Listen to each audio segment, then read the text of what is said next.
Well, look, I'm not going to get into a personal row with LBC. I don't think that's very dignified, but I will say this to you, that what has happened in the last 10 days in the USA and in the UK is been nothing short of terrifying.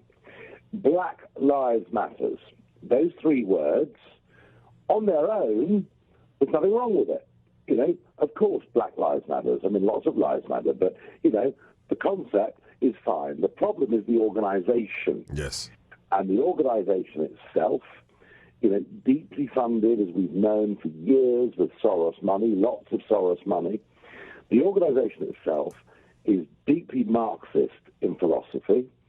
It is anti everything both of our countries have ever stood for. It wants to defund and effectively abolish the police, which would be a criminal's charter. And I would not go along with this. You know, we have to parrot Black Lives Matters is a wonderful organization, because it isn't. That's the first point. The second point is, you've seen this in America with Columbus and others. We had a situation a couple of weeks ago where a statue in a city called Bristol in the west of England was torn down by protesters, a screaming, hysterical mob, and then thrown into the sea dock. And I said that I thought this was mob rule. I was appalled that the British police stood by and allowed them to do it. And I said their actions reminded me of the Taliban.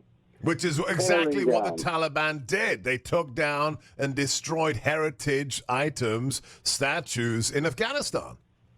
Absolutely. And I could have gone on to say Chairman Mao's Cultural Revolution, yes, which, of course, was much the same kind of thing. Now, what I'm saying to you is this, that the pressure that has come on television presenters, newspaper journalists, online bloggers, radio presenters, and others is twofold. Number one is that you cannot criticize Black Lives Matters because it's all about equality, but actually it's about overthrowing capitalism and getting rid of the police force. And secondly, you cannot challenge what happened in Bristol because the individual whose statue was taken down had been involved in the slave trade. And I absolutely refuse to bow down before this. And where we've got to with Black Lives Matter and a lot of associated organizations, again, and I'm going to say it the second time on this show because it's true, Soros funded, is you see organizations like Media Matters. Yes. Now, it's happening right now to Tucker Carlson on Fox News, where what they're doing is their activists are bombarding the advertisers to those shows, saying, you know, if you continue to advertise, you know, with that individual, with that station, we will stop buying your products. And the advertisers get nervous. And that really said, without being too specific, that is what is going on. And the bigger picture than me, although I have to say, you know, I'd done that show for 3.5 years. You've been a regular guest with me on that show. We had the highest national ratings of any show that LBC had, and very much an up-and-coming station in British media, challenging, you know, the orthodoxy of the BBC. So I have to say I'm not happy about what's happened, but I'd rather leave in a dignified way, whatever the circumstances, than have a punch-up. But let me get to the big point here. The really big point here is that what is really under threat now is the very essence of free speech. Yes. And if you listen to the introduction to your show with those great quotes from former U.S. presidents, you know, the whole point about liberty is our ability to speak as we feel, to talk truth to power as we see it, provided we don't cause incitement or anything like that. There should be no limits to that free speech.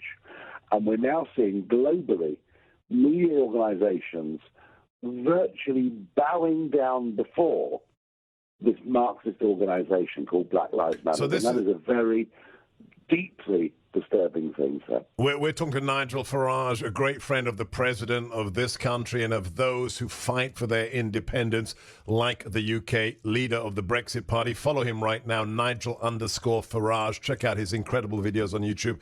Nigel, the point here is, and the analogy is fabulous with Tucker, because Tucker has the top show on Fox. It's the most successful, biggest show on cable TV, news TV. You had the same setup at LBC. This is an instance of genuflecting or surrendering to the mob. And it's not just LBC, it's not just those who are advertisers with Tucker who are surrendering, but we saw this on the streets of the UK.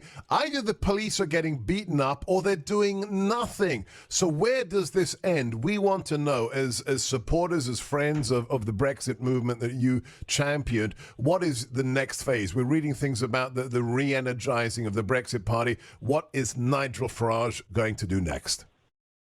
Well, look, I mean, I was leader of UKIP for years. I put the whole question of independence into the mainstream when nobody would talk about it, least of all the British Conservatives who'd sold out to it. I thought I'd succeeded. We won the referendum. I sort of, stepped back a little bit. When I saw them betray it, I came back with the Brexit Party, gave them the shock of their lives by winning the European elections. And Boris came out as leader of the Conservative Party and Prime Minister as a direct result of that.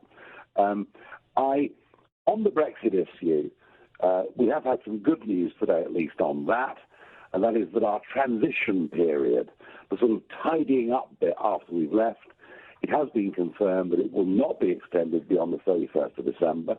That is at least one bit of good news. Congratulations. But I would say more generally that Boris, and let's give some mitigation here.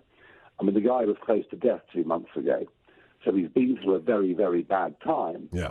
But at the moment, we're seeing a total lack of moral courage. We're seeing it from the church. We're seeing it from the police who stand by and let a left-wing mob tear down statues. And worse than that, deface Winston Churchill. Incredible. The greatest. We will make America great again.